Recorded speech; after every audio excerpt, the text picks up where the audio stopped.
Hello everyone, this is Mr. Akash Sharma and welcome to the Raghuvansh Convent School. Students, this is your science period class 8 and chapter 7. The name of chapter 7 is firstly तो मैं बताना चाहूँगा 6 chapter हमारा complete हो चुका था जिसको आपको पीडीएफ वगैरह भी सेंड हो गए थे. If you have any doubts तो you can share with me, मैं आपके डाउट्स को क्लियर कर दूंगा 6 चैप्टर से रिलेटेड जो भी डाउट्स हैं. Now the time of chapter 7, the name of chapter is conservation of plants and animals. So what is the meaning of conservation? Conservation means किसी चीज का संरक्षण करना, किसी चीज को जिसकी कमी है उसको बचाना. ठीक है, हम सभी जानते हैं कि काफी सारी चीजों के कंजर्वेशन प्रोग्राम्स चलाए जाते हैं. जैसे गवर्नमेंट ऑफ इंडिया की तरफ से रेन वाटर कंजर्वेशन का प्रोग्राम चलाया गया, टाइगर कंजर्वेशन के प्रोग्राम चलाए गए जिसमें कि टाइगर्स की जो क्वांटिटी थी वो बहुत ज्यादा कम हो रहे थे. नंबर्स ऑफ टाइगर इंडिया में बहुत ज्यादा कम हो गए थे. इसकी वजह से टाइगर रिजर्व बनाए गए जिसमें कि क्या किया गया, टाइगर्स को सुरक्षित किया गया. उनकी जो एक special types of the tigers होते हैं जैसे कि शायद व्हाइट चीता जो उसको बोला जाता है, व्हाइट टाइगर्स, उनको भी सेपरेट किया गया. व्हाइट एलिफेंट के लिए बनाया गया, रेन वाटर के लिए भी बनाया गया क्योंकि जब ऐसे डेजर्ट वाले इलाकों में क्या हो गया था कि पानी की बहुत ज्यादा कमी हो जाती है. तो इस टाइप के कंजर्वेशन प्रोग्राम्स अलग अलग टाइम में अलग अलग गवर्नमेंट्स के थ्रू, चाहे वो कोई भी गवर्नमेंट हो, चलाए जाते रहे हैं अभी तक में. तो यहाँ पे इस चैप्टर में हमको प्लांट्स एंड एनिमल्स के कंजर्वेशन के बारे में जानने को मिलेगा. आप कहेंगे सर एनिमल्स तो ठीक है लेकिन प्लांट्स के कंजर्वेशन का क्या फॉर्मूला है, क्योंकि प्लांट्स को कंजर्व करने की क्या जरूरत. प्लांट्स तो ऐसा तो है नहीं है कि प्लांट्स की कोई प्रजाति खत्म हो रही है, ऐसा ही है स्टूडेंट्स. क्योंकि जैसे कि आप सभी लोग जानते हैं कि पॉपुलेशन ग्रोथ के साथ साथ में क्या हो रहा है, एटमॉस्फेरिक पॉल्यूशन भी बढ़ रहा है जिसका एक मेन रीजन है वाटर फॉरेस्टेशन. फॉरेस्टेशन के थ्रू आप देखते हैं कि बहुत सारे लार्ज अमाउंट में ट्रीज को कट किया जाता है जिसकी वजह से कंजर्वेशन प्रोग्राम्स की जरूरत पड़ती है. एनिमल्स को लेकर के टाइगर रिजर्व जैसे बनाए गए, एलिफेंट रिजर्व बनाए गए, और भी काफी सारे ऐसे प्रीसियस एनिमल्स रहे हैं, बर्ड्स रहे हैं जो कि हमारे इंडिया की पहचान रहे हैं, जिसको कि फॉरेन से लोग देखने के लिए इंडिया में आते हैं स्पेशली. लेकिन अगर वही चीजें इंडिया से खत्म होती जा रही हैं तो उसको कंजर्व करने की जरूरत इंडिया में महसूस की गई, जिसके लिए कंजर्वेशन सिटीज बनाई गई. जैसे कि हमारे एक तो मध्य प्रदेश में ही है पचमढ़ी. जो पचमढ़ी क्या करती है, एनिमल्स को काफी सारे लार्ज अमाउंट में कंजर्व करके रखती है. तो कहीं ना कहीं एनिमल्स और प्लांट एक दूसरे से फुल्ली डिपेंडेंट रहते हैं, क्योंकि जो वाइल्ड एनिमल्स हैं आप सभी जानते हैं वाइल्ड एनिमल्स के लिए तो प्लांट्स कितने ज्यादा इंपॉर्टेंट हैं. लेकिन अगर प्लांट्स नहीं रहे तो कहीं ना कहीं उन एनिमल्स की ग्रोथ पर भी बहुत ज्यादा इफेक्ट पड़ा.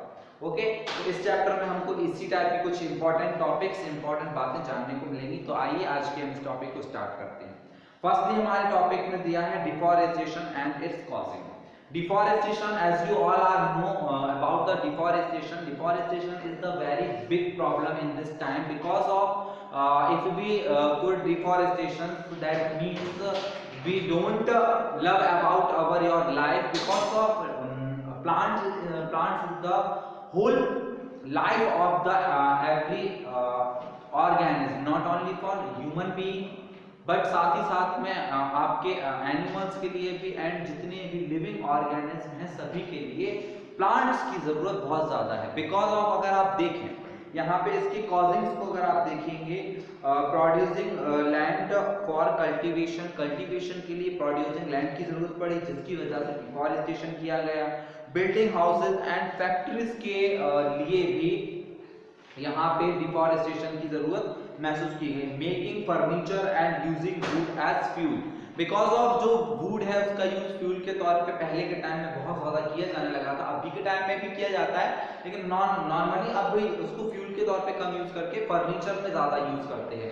तो फर्नीचर के तौर पे किया जाता है. तो फ्यूल के टाइम पे क्योंकि उस टाइम पे इतना कुछ फैसिलिटियां नहीं मौजूद थी जिसकी वजह से उसका यूज किया जा रहा था. इसी वजह से क्या किया गया, डिफॉरेस्टेशन बहुत ज्यादा लार्ज अमाउंट में किया गया था.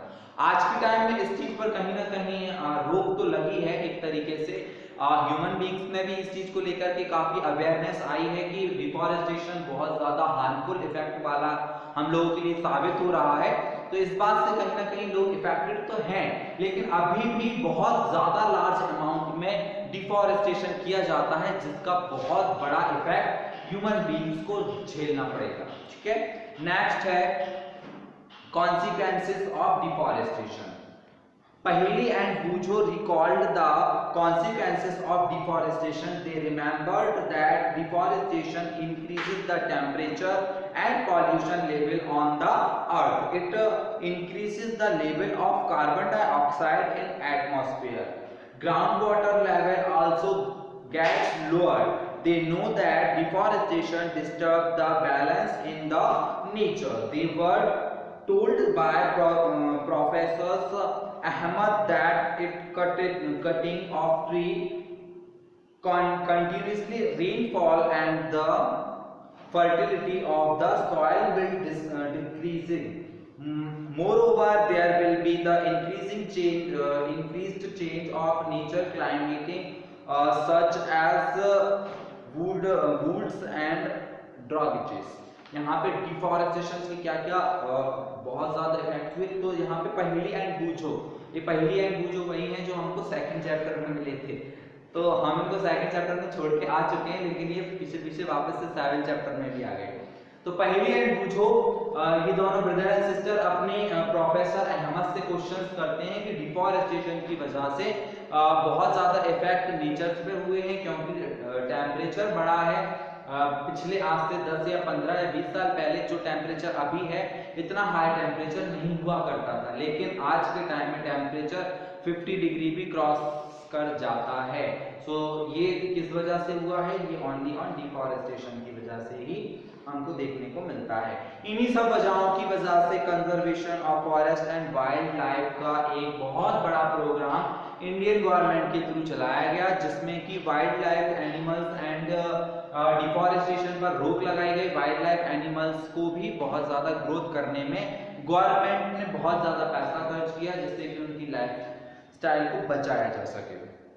तो ये इस टाइप से हमको मिला, लेकिन बायोशिप्स रिसर्वर्स के थ्रू भी काफी सारे नेचर्स को जानने को मिला हमको। ठीक है, तो अब हम आते हैं नेक्स्ट टॉपिक जो है हमारा इस चैप्टर का बहुत ही इंपॉर्टेंट पार्ट, जिससे कि हमको ये जानने को मिलने वाला है कि नेशनल पार्क्स और नेशनल चीजें कितना काम करती हैं। इस चीज को हम नेक्स्ट कल के वीडियो में देखेंगे, because of this is the very large topic in this video, this is not possible to do explain in duration of the time. So I hope you all are very interested in this chapter. So next video में हम आगे के chapter को continue करने वाले हैं with the very thankful to you all because of आप सभी ने अपनी कॉपियाँ कंप्लीट की, और जो मैंने आपको इंस्ट्रक्शन दिए थे उनको भी आप सभी 8th क्लास के स्टूडेंट ने फॉलो किया। I am very happy so with thank you for watching. Stay home and stay safe.